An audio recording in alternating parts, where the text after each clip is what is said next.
Hello friends, आप सभी का हमारे लाइव वर्क चैनल में बहुत बहुत स्वागत है। दोस्तों, आज हम आपको बताने वाले हैं एसबीआई में अकाउंट ओपनिंग फॉर्म। जैसे ऊपर लिखा हुआ है account opening form for residence individual part 1 SBI का। देखिए, इसमें एसबीआई लिखा हुआ है। ये हम जब कोई अकाउंट ओपन करते हैं तो उसके लिए हमें एक फॉर्म फिल करना पड़ता है, तो उस फॉर्म के बारे में बता रहे हैं। तो सबसे पहले यहाँ डेट देखिए, ये डेट लिखी हुई है। अभी हमने नहीं लिखी है क्योंकि हम जिस तारीख को जाएंगे उसी तारीख को इधर पे डेट भर देंगे। अब हम आगे बढ़ते हैं। ये कोई भी आपको ये कॉलम नहीं भरने हैं। अब आगे आ जाते हैं। ये लिखा हुआ है जो कस्टमर आईडी, ये हमें नहीं भरना है। ये तो हमारा बैंक में ही भरा जाएगा। इसके बाद इधर नेम पे आ जाते हैं। तो नेम पे 3 कॉलम बने हुए हैं। तो इसमें यदि आप श्री या श्रीमती या मिस्टर लगाते हैं तो ये आप लिख सकते हैं, अन्यथा मैंने नहीं लिखा है तो मैंने इधर आगे नाम लिख दिया है। जिसको अकाउंट ओपनिंग करना है उसको अपना नाम लिखना है और बीच में एक गैप भी छोड़ना है। जो पीछे का नेम रहता है उसके बीच में एक गैप छोड़ देना है। और जो आपका नाम है आधार कार्ड या पैन कार्ड में है, वैसे तो आधार कार्ड में देखना है, तो आधार कार्ड में जो नाम है वही स्पेलिंग लिखना है, अन्यथा आपका गलत नाम डल जाएगा। इसके बाद इधर मिडिल नेम का है तो मिडिल नेम अगर नहीं है तो छोड़ देना है, जो मैंने छोड़ दिया है। इसका डेट ऑफ बर्थ, जो आधार कार्ड में डेट ऑफ बर्थ पड़ी हुई वही डेट ऑफ बर्थ डाल देना है। इसका बाद मेल यदि है तो मेल में टिक कर देना है, फीमेल है तो फीमेल में टिक कर देना है। इसके बाद आगे, इसके बाद ये लिखा हुआ है मैरिड का, जो मैं बता रहा हूँ। मैरिड में, मैरिड है तो मैरिड में टिक करना है, अनमैरिड है तो अनमैरिड में, ठीक है ना, तो ये टिक करना है। इसके बाद आगे name of fathers and mothers. जो फादर्स का नाम लिखना चाहते हैं तो फादर्स का नाम भी लिख सकते हैं, मदर्स का नाम लिखना चाहे तो मदर्स का नाम लिख सकते हैं। उनके आगे भी 3 कॉलम बने हुए हैं, तो इसमें भी मिस्टर या मिसेस जो भी लगाना है आपको लगा सकते हैं। इसके बाद आगे चलते हैं। ये दिया गया है fathers name mandatory, pen is not required.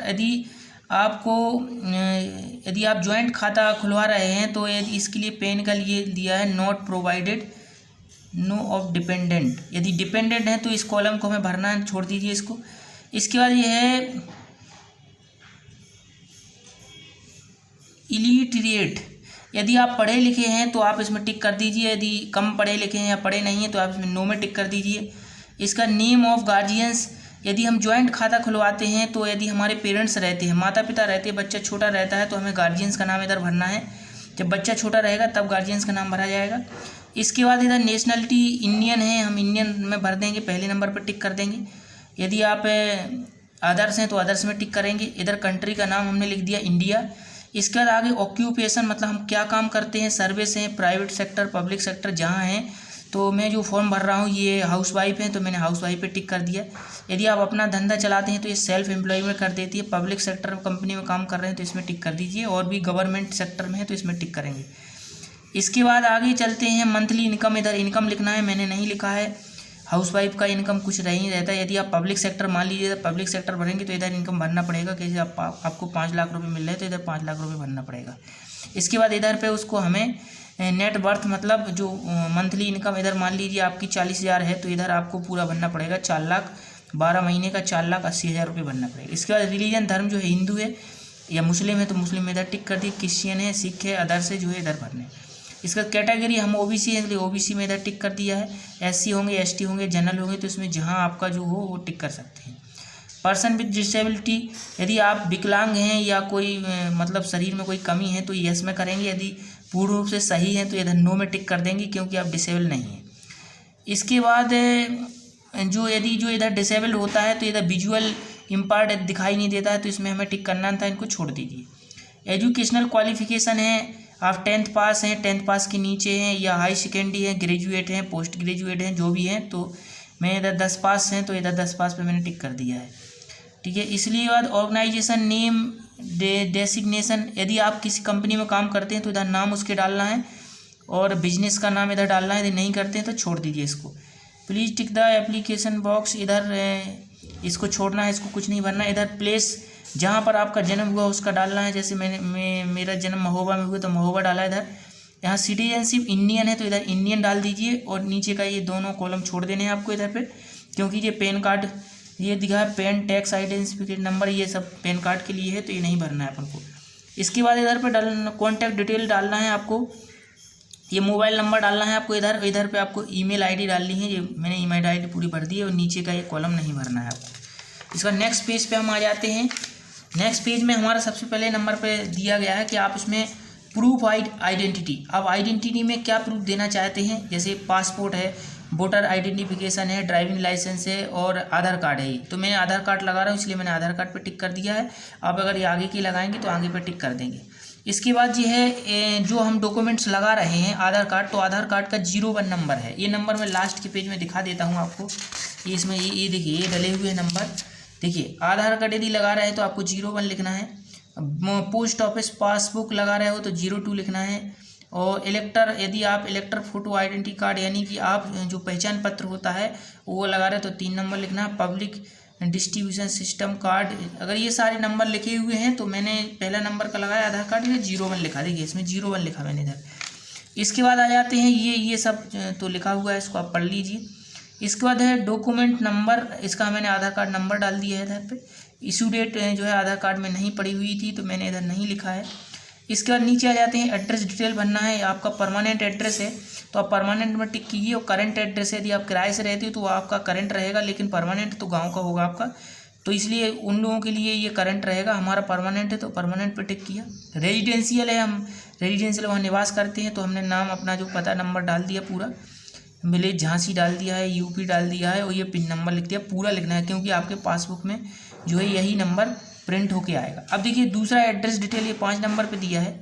यदि आपका जैसे परमानेंट एड्रेस यही है तो आप इधर पे सेम पर टिक कर दीजिए। यदि आप इधर पे दूसरा एड्रेस आपका है तो आप इसे लोकल और करस्पॉन्डिंग पर टिक करके आप इधर भर सकते हैं उसको, लेकिन हमारे दोनों एड्रेस सेम है इसलिए हमने इधर पे परमानेंट वाले पे टिक कर दिया है, तो इससे कोई दिक्कत नहीं है, ये नहीं भरना पड़ेगा, ये जैसा ये भरा ऐसा ही भर जाएगा।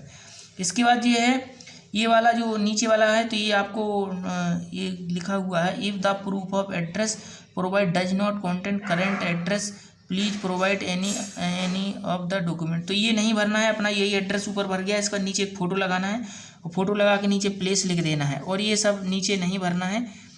आप जिस दिन जाओ उस दिन डेट भर देना है इधर, और इधर पे ये जो कॉलम है इस पर आपको साइन करना पड़ेगा, क्योंकि जो आपका साइन का प्रूफ रहेगा वो इधर साइन करेंगे, हम जिस दिन जाएंगे उस दिन साइन करके ले जाएंगे।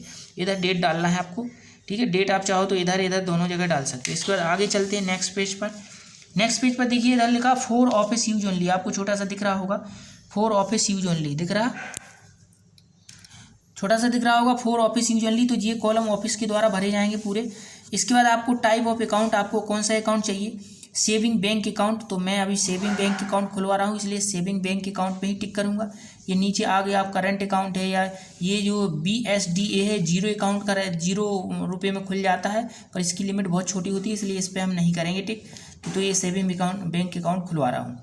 मोड ऑफ ऑपरेशन सेल्फ है, मतलब हम ही खुद भर रहे हैं तो हम इसमें सेल्फ पर टिक करेंगे। इसका नीचे है सर्विस रिक्वायर्ड, आपको क्या क्या सर्विस इसमें चाहिए, तो हमें क्या क्या चाहिए, हमें ATM चाहिए तो हमने इसमें ATM पे टिक कर दिया है, ठीक है। इसके बाद ये नाम लिख दिया हमने, ATM पे जो नाम हमें चाहिए वो नाम हमने लिख दिया, ATM पे नाम छप के आएगा जी। चेकबुक हमें नहीं चाहिए तो हमने क्रॉस पे निशान लगा दिया इधर, यदि आपको चाहिए तो इधर टिक का निशान लगा देना। इसके बाद आपको इंटरनेट बैंकिंग चाहिए, मैंने टिक कर दिया है इसमें इंटरनेट बैंकिंग पे यस पे। इसके बाद देखिए SMS अलर्ट चाहिए, मैंने इस पर टिक कर दिया है। फ़ोन बैंकिंग सर्विस चाहिए तो इस पर टिक कर दिया। मोबाइल बैंकिंग चाहिए, इस पर भी टिक कर दिया। पासबुक रिक्वायर्ड, हमें पासबुक चाहिए पड़ेगी क्योंकि पासबुक में ही हम डिटेल्स रखेंगे तो यस रख दिया। स्टेटमेंट चाहिए, यानी ऑनलाइन आप स्टेटमेंट योनो पर जाके चेक कर सकते हैं तो उस पर भी मैंने टिक कर दिया है। इसका नीचे का जो है ये हमें कुछ नहीं भरना है, ये नीचे का सब जो है उन्हीं के लिए रहता है, बैंक वालों के लिए। इसको आगे आ जाते हैं हम नेक्स्ट पेज पर। नेक्स्ट पेज पर देख लेते हैं, इसमें नॉमिनेशन है, हमें नॉमिनेशन करना पड़ता है। क्यों किया जाता है, क्योंकि जब कोई व्यक्ति जैसे जिसका बैंक अकाउंट है, यदि किसी के अचानक कोई समस्या आ जाती है, डेथ हो जाती है, कोई समस्या हो जाती है, तो वो पैसा जो नॉमिनेशन वाला व्यक्ति होता है उसको मिल जाती है वो पैसा। तो इसलिए मैंने इधर सबसे पहले हमें जो खाली जगह रहेगी उस पर जिस व्यक्ति का खाता खुला उसका नाम डालना है, नॉमिनेशन का नाम नहीं डालना है, जो व्यक्ति खाता खुला उसी का नाम इधर रहेगा। बैंक का नाम डाल दिया, जैसे हमने SBI खेला डाल दिया, इधर पे हमें टिक कर देना है। टिक करने के बाद इधर हम जो डिपॉजिट अकाउंट खुला है वो सेविंग अकाउंट खुला है तो सेविंग डालना है। अब जो नॉमिनेशन वाला जो व्यक्ति है जिसको हम अपने अधिकार दे रहे हैं कि भाई उसको पैसा मिल जाए, तो उसका इधर अकाउंट नंबर डलेगा, उस व्यक्ति का इधर नाम डलेगा जिसको आप पैसा देना चाह रहे हो या नॉमिनेशन करवाना चाह रहे हो, उसका इधर मोबाइल नंबर डलेगा। और जो पैसा जमा कर रहा है, जैसे ये पैसा जमा कर रहे तो ये नॉमिनेशन करने वाले व्यक्ति से क्या रिलेशन है, तो मैंने इधर हस्बैंड लिख दिया है। मैं अपनी मैडम का खाता खुला रहा हूँ तो मैं नॉमिनेशन कर रहा हूँ उनका, इसके बाद मैंने अपनी इधर पे डेट ऑफ बर्थ लिख दिया। यदि नहीं लिखना है तो आप डेट ऑफ बर्थ नहीं भी लिखो, इससे कोई दिक्कत नहीं। इसके बाद इधर पे हमें प्लेस लिखना है। प्लेस लिखने के बाद इधर पे हमें सिग्नेचर करना है 2 जगह। किसको सिग्नेचर करना है? सिग्नेचर करना है जिस व्यक्ति का declaration from under income self, उसी को करना है जिसका खाता खुल रहा है इधर पे, ठीक है ना। इधर पे खाता खुलने वाले के साइन होंगे। इसके बाद नीचे चाहो तो इधर डेट डाल सकते हो, नीचे का छोड़ देना है, हमें नीचे कुछ नहीं बनना है। इस पेज में हमें ये चाहो तो आप पढ़ सकते हो, पूरा इसको पढ़ सकते हो। इधर पे कुछ नहीं हमें भरना है, बिल्कुल खाली छोड़ देना है। अब नेक्स्ट पेज पर पहुंच जाते हैं। इस पेज पे सब पढ़ना है हमें, कुछ भरने का कुछ नहीं है। इसके बाद नेक्स्ट पेज पे आ जाइए। नेक्स्ट पेज पे देखिए, नेक्स्ट पेज पे इस पेज में जो ये खाली जगह डली हुई है, first name, middle name, surname, date of birth, तो ये उनको भरना है जिसके पास पैन कार्ड ना हो। लेकिन आज के समय में अभी जो भी अकाउंट खुल रहे हैं वो पैन कार्ड और आधार कार्ड से खुल रहा है, इसलिए ये पेज को हमें नहीं भरना है बिल्कुल भी। जिसका पैन कार्ड नहीं है वही ये पेज फिल करेगा। इसका इसको पूरा छोड़ देना है। और बस इसका नेक्स्ट पेज पे मैंने जो दिखा दिए थे कोड वर्ड अभी भी दिखाए थे कि आधार कार्ड लगा रहे तो आगे वाले पेज में 01 लिखना है। ऐसे ये पूरा पेज उसी कोड वर्ड के लिए है। इसके बाद नेक्स्ट पेज पर हम पहुंच जाते हैं। नेक्स्ट पेज पर दिया गया है person to fill the minor. ये तो उनके लिए है ये फॉर्म, जैसे बच्चा छोटा है, 18 साल से छोटा है और वो किसी अपने पेरेंट्स के साथ जॉइंट अकाउंट खुलवाना चाहता है तो उनके लिए पेज है।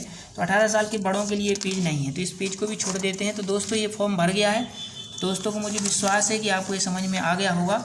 तो यदि आपको लाइव वर्क चैनल में हमारा वीडियो अच्छा लग रहा हो, हम इसी तरीके से और भी लाइव से रिलेटेड वीडियो डालेंगे जो आपके लिए बहुत ही लाभप्रद होंगे। यदि वीडियो अच्छा लगे तो आप हमारे चैनल को सब्सक्राइब करें, वीडियो को लाइक करें, शेयर करें। Okay, bye bye.